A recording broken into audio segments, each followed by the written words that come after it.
ጤና ይስጥልኝ የማይንድሴት ፕሮግራም ተከታታዮች እንዴት ቆያችሁኝ? እንኳን ወደ ማይንድሴት ቲዩብ በሰላም መጣችሁ። እንግዲህ የጀመርነውን የ100 ቀን 100 ጥበብ ዝግጅታችን ቀጥሏል። ዛሬ የቁልቁለት ጉዞን የምንጀምርበት ጊዜ ነው። 51ኛው ክፍለ ጊዜያችን ሲሆን በእርግጥ እኛ 100 ቀን እንበል እንጂ ጥበብ እድሜ የለውም። ጥበብ አክቹአሊ እየጨመረ በሄደ ቁጥር እያማረ የሚመጣ ነገር ነው። ንቦችን ለምሳሌ ስንመለከት ማር መቅሰም እስካላቆሙ ድረስ እና ስራቸውን እስካላቋረጡ ድረስ ጣፋጩን ማር ማምረታቸውን አያቆሙም። አበቦች ብዙ ናቸው፣ ቅርብና ሩቅ ያሉ። ልክ እንደዚህ ሁሉ የሰው ልጆችም እውቀትን መቅሰም እስካላቆሙ ድረስ ጥበባቸው አይገታም እና የተሰጠን የአእምሯችን ብቃት ጥበብን ተምሮ የሚሞላ አይደለም። ጥበብ ደግሞ በጣም እየነጠረ እየጣፈጠና ኃይለኛ እየሆነ የሚሄድ ነገር ነው። እንግዲህ በዛሬ በ51ኛው ቀን እንዲሁ ሁለት አጠር ያሉ ታሪኮችን ከእናንተ ጋር ተካፍዬ በውስጣቸው ያዘሉትን የጥበብ ሀሳብ አልፎ አልፎ ያሉትን እይታዎች ከመዘዝኩ በኋላ እናንተ ደግሞ ትቀጥላላችሁ። አንዳንዶች የዚህ ፕሮግራም ተከታታዮች ከልጆቻችሁ ጋር እነኝን ታሪኮች እንደምትሰሙ እንደምትወያዩ ጽፋችሁልኛል። በጣም ነው ደስ ያለኝ። በተለይ እነዚህን ጥበቦች ለልጆቻችን ከማስተላለፍ የተሻለ ሌላ ነገር አለ ብያለሁ። እንዲሁም ደግሞ ወጣቶችም ጎልማሶችም በእድሜ የበሰላችሁም ሁላችንም ለጥበብ እኔ በቅቻለሁ የሚል ሰው የለም። እነዚህ ታሪኮች ደግሞ ከአእምሮ ስለማይጠፉ በተለይ ለተተኪው ትውልድ የምናስተላልፍበት የጥበብ ማስቀመጫ ሁነኛ ከረጢቶች ናቸው ማለት እንችላለን። ስለዚህ ይህንን ጥበብ እናንተ እንደተቀበላችሁ ለሌሎች ማስተላለፍን አትርሱ። ይሄ ደግሞ የሚቀጥለው 10 ቀን እነዚህን ጥበቦች ያለፉትን 50 ጥበቦች ቢያንስ ለ10 ሰው የምናካፍልበትና ይህንን ቻናል ደግሞ የጥበብ ቻናል የቤተሰብ ቻናል ለማድረግ የምናሰፋበት ጊዜ ነው። ስለዚህ ሁላችሁም እነዚህን ጥበቦች ማካፈላችሁ እንድትቀጥሉ ዛሬም ላስታውሳችሁ ፈልጋለሁ። ከዚህ ቀጥሎ እንግዲህ የመጀመሪያው ታሪክ በጣም የምወደው ታሪክ ነው እና ይሄ ስለ አንድ ትጉህ አናጺ ታሪክ ነው የሚያወራው። በጣም እጁ ያማረ አንዳንድ ሰው ሲሰራ አይታችሁ የለ ከማይሆን ነገር ውስጥ የሚያምር ነገር ያወጣልና የዚህ ሰውዬ አሰራር ቤት ነው የሚገነባው። እሱ የገነባቸው ቤቶች ሁሉ ልዩ ናቸው እና ብዙ አመት ነው በአንድ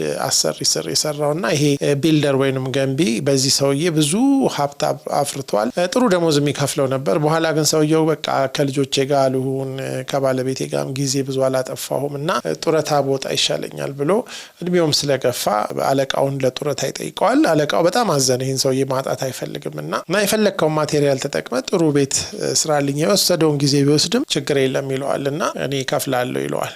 ከዛ ሰውየው ግን እንደበፊቱ ሞራሉ አልተነሳሳ። በቃ የሆነ ያልሆነ በቃ በፍጥነት ለመጨረስ ብሎ አንድም በችኮላ ሁለትም ደግሞ ገበያም ሄዶ ዕቃ ሲመርጥ እንደድሮው አልነበረም እና ቤቱን በቃ የድረስና የይሁን አይነት አድርጎ ጨረሰና ደውሎለት ቤቱን ጨርሻለሁና ላስረክብ ነበር ይለዋል። ከዛ ሰውየው በጣም ተደስቶ ከዛ ያዛ ባለቤቱ ያው እንግዲህ ስራውን ስለሚያውቅ በጣም ተደስቶ ቤቱን ሊረከብ ይሄዳል እና ቤቱን ያስረክበዋል ከነ ቁልፉ። ከዛ በኋላ ይሄን የመጨረሻውን ቤት እንዲሰራ ለኩት ቁልፉን ለባለቤቱ ዛሬ ነው የምሰጠው፣ ባለቤቱም አንተ ነህ ብሎ ያንን ቁልፍ ለሱ ለአደረገለት ሁለታ ሁሉ እንደ ሽልማት አድርጎ ሰጠው። ከዛ የሰው ያንኛ በጣም ተገረመ በስጦታው። ሁለተኛ ነገር ግን እድሜ ልኩን ሙሉ ተክቶ ሰርቶ ጨርሶ ዛሬ በመጨረሻው ሰዓት ላይ ያንን ቤት በጣም የማይረባ አድርጎ ከሱ በማይጠበቅ ደረጃ በመስራቱ አዘነ። ነገር ግን ይሄ ቤት ለኔ ይሆናል ብሎ አላሰበም። ለሱ እንደሚሆን ቢያስብ ምን አይነት ቤት ሊሰራ እንደሚችል አስቡ። ግን ድሮ ይሰራ የነበረው የኔ ቤት ቢሆን እያለ ነበር ሁሌ የሚሰራ። በዚህ በመጨረሻው ቀን ላይ ግን ያንን ሐሳቡን ጥሎ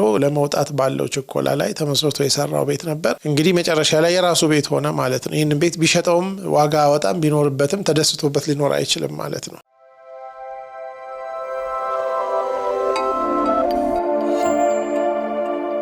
ሁለተኛው ታሪክም ከዚህ ጋር በተወሰነ መንገድ የሚያያዝ ነው፣ ግን ደግሞ ለየት ያለ ታሪክ ነው። ይሄንን ታሪክ ሙሉ ያደርገዋል ብዬ ስላሰብኩ ነው አብሬ ልነግራቸው የፈለግኩት። ይሄ የአንድ ትንሽዬ ልጅ ሴት ልጅ እና የአንድ ወንድ ልጅ ታሪክ ነው። እነዚህ እድሜያቸው 10-11 አካባቢ የሆኑ ልጆች በጣም ከልጅነታቸው አብረው ነው ያደጉት እና አንድ ጊዜ ልጁ ይመጣና ለዚች ልጅ ያሉትን በጣም የሚወዳቸውን ከእብነ በረድ የተሰሩ በጣም የሚያማምሩ መጫወቻዎች ያሳያታል።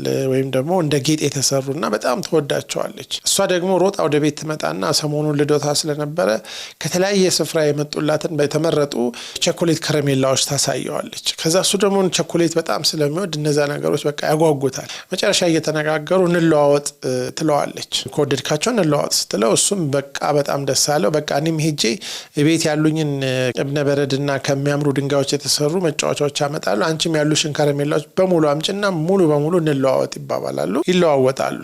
ከዛ እሱ ቤት ከገባ በኋላ ማታ እነዛን ከረሜላዎች እያየ ለመብላትም እየሳሳ እየቆጠረ እያለ በዛው ከትንሽዬ ኮሮጆ አለች ወይም ደግሞ ሳጥን ነገር እዛው ውስጥ ገብቶ ሙሉ ለሙሉ እንለዋል ሲባል አንዱ አሳዝነው ያልሰጣትን በጣም ቆንጆ የምታምር በእብነበረድ የተሰራች ነገር ያወጣና እቺንስ እንኳን አልሰጠዋት ብሎ ደስ ይለውና ከዛ አልጋ ላይ ሲተኛ ሐሳብ ውስጥ ይገባ። ምን ሐሳብ ይመጣበታል? በቃ ራሱ ያረጋውን ነገር ያስብና ቆይኔ አንድ እብነበረድ ካስቀረው እሷ ይሄን ጊዜ ስንት ከረሜላ አስቀርታ ይሆን እያለ በቃ በሐሳብ እየተብሰለሰለ ማመን ሁሉ እያቃተው ቁጭት ውስጥ ይገባል። ልመልስላት እንደ እያለ በቃ በሐሳብ ሲብሰለሰል አደረ ማለት ነው።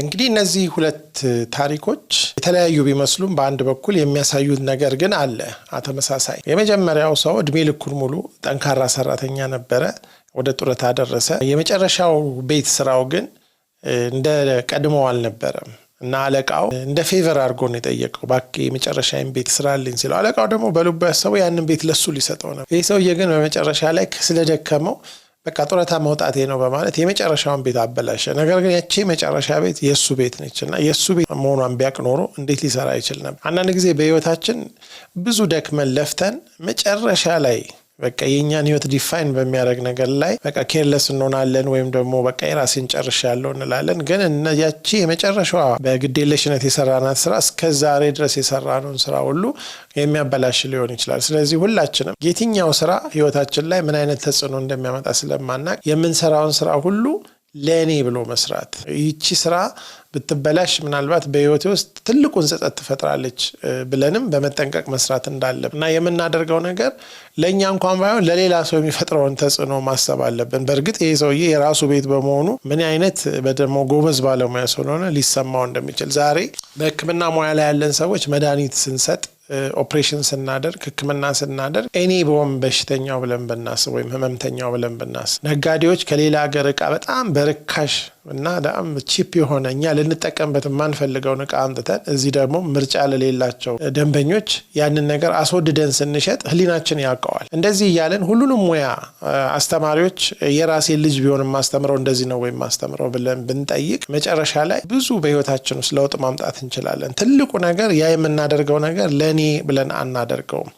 አንዳንድ ጊዜ ለምሳሌ ነጋዴ የሆነ ሰው ያንን ለጤና ተስማሚ ያልሆነ በጣም ከዋጋው እጅግ የተወደደና ትክክል ያልሆነ ነገር ለሌላ ሰው ስንሸጥ የምንረሳው ነገር እንደዛ አድርገን በሰበሰብነው ገንዘብ ያንን የሸጥንላቸው ሐኪሞች ጋር ሄደን እንታከማለን፣ አስተማሪዎች ጋር ልጆቻችንን እንልካለን፣ መንገድ ላይ የሚያስተናግዱን ፖሊሶች አሉ፣ በየስፍራው ያሉ። ስለዚህ ሁሉም ሰው ለኔ ብሎ ካላደረገ መጨረሻ ላይ እኛ ትርፍ የምናገኝባት ነገር አንድ ነች። ሜቢ ነጋዴ ከሆንኩኝ ከምነግደው እቃ ነው፣ ሐኪም ከሆንኩኝ ከምሰጠው ህክምና። ግን እኔን የሚያገለግሉኝ 20 30 40 የተለያዩ ሌሎች አይነት ሰዎች አሉ። ስለዚህ በ20 ጊዜ ተጎድቶ አንድ የመጠቀም ነው የሚሆነው ማለት ነው። ስለዚህ ሁል ጊዜ የምናደርገውን ነገር እኔ ብሎ ማድረግ አንደኛ ለህሊና ጥሩ ነው፣ ሁለተኛ መልሶ ግን የሚጠቅመን ራሳችን እና አንዳንዴ ሁል ጊዜ አድርገን እንኳን አንዴ ያንን ነገር ባናደርገው ያ ነገር ሌላም ሰው እንደሚጎዳ ያህል እኛንም መልሶ ሊጎዳን ይችላል ማለት ነው። በሁለተኛው ላይ እንግዲህ እነዚህ ሁለት ህፃናት ሁለቱም የወደዱትን ነገር አግኝተው ተለዋወጡ። ግን ወንዱ ልጅ የተስማማውን ቃል ጥሶ አንዲት ጥሩ ነገር ለልጅቷ ሳይሰጥ ራሱ ጋር አስቀር። እሷ ግን በሰላም ነው የተኛችው። በቃ እሱ ሙሉን ሰጥቶኛል ብላ ሙሉን ስለሰጠች እሱም ማመን ይችላል። ስለዚህ እሷ ጠጠሮቿን እና መጫወቾቿን ይዛ በቃ ልጁን እያመሰገነች በሰላም ተኝታለች፣ አትጠራጠረውም። እሱ ግን ታማኝ ስላልነበረ አንድ ስላጎደለ ሁል ጊዜ የሚከነክነው ሌሊቱን ሙሉ ሲበላ ያደረ የራሱን ስራ ስለሚያውቅ እሷም እንደኔ ያደርጋለች ይችላል። ስለዚህ እምነትን የሚፈጥረው ነገር ታማኝነት ነው። በእርግጥ ስለመተማመን ስለ እምነትና ስለ ታማኝነት በጣም ሰፊ ፕሮግራም ሰርቻለሁ ከ2 ወር በፊት አካባቢ፣ ያላያችሁት ማየት ትችላላችሁ። ግን ከዚች ልጅና ከዚህ ወንዱ ልጅ ማን የተጎዳው ስትል እሱ ነው የተጎዳው። ምክንያቱም እንቅልፉን አጣ። ምክንያቱም በቃ ማመን ይከበደው። ለምንድን ነው ብለን ስናስብ ራሱ ታማኝ ስላልሆነ ነው። ስለዚህ በምናደርገው ነገር አንደኛ ታማኝነት የመተማመን መሰረት መሆኑ፣ ሁለተኛ ነገር ደግሞ የምንሰራቸው ስራዎች ሁሉ መልሰው እኛን ሊጠቅሙም ሊጎዱም እንደሚችሉ ማሰብ አለብን። ይሄ በቀጥታ ሊሆን ይችላል፣ በተዘዋዋሪ ሊሆን ይችላል፣ እኛ ላይ ሊሆን ይችላል፣ ወይም የኛ የሆኑ ሰዎችም ላይ ሊሆን ይችላል። ስለዚህ በአጠቃላይ እነዚህን የጥበብ ሀሳቦች አዛምዳችሁ በማሰብ እስከ ነገ ድረስ በዚህ ሀሳብ እንድትቆዩ ጋብዛችኋለሁ። ነገ ደግሞ በተመሳሳይ ሌላ የጥበብ ሀሳብ ይዤላችሁ እመጣለሁ። እስከዛ ድረስ የጀመርነውን የ10 ቀን የሰብስክራይበሮችን ቁጥር በአንድ ጊዜ ፈጠን አድርጎ የማሳደግና ይህንን ቻናል የማስፋቱን ስራ ለእናንተ ተዋለሁኝ። ከዛ ውጭ እንግዲህ ነገ በሌላ ሀሳብ እንገናኛለን። በሰላም ቆዩ።